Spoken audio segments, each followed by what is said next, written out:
पानी आस्नु कुरा यस्तो पाएपछि त तिमीहरू त भुत्तुकै हुने हो है यस्तो चटपटी खानु पाएपछि त यहाँ मन हरार भएर यहाँ ठिकै भइसक्यो पानी आइसक्यो है पानी आइसक्यो नेपालै पुगे जस्तो भयो नि त हो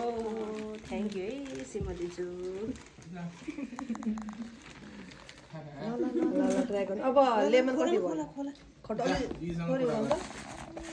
लेमन त हालेको छ तर पनि के यार यो दिनले माया गर्छ स्ट्याम्प बनाउनु गए मन भाउ खाता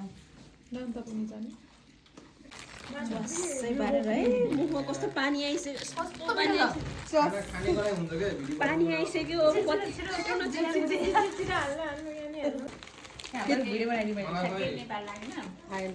कति त्यसै अनि आर्यनले मम्मीको प्रशंसा गर्छ त मैले अस्तिदेखि भने छु आर्यनको सबैजनाको प्लेट यता देखाउ त गाइस म मेरो ग्रुपमा हालिदिन्छु खाने बेला मेरो फोन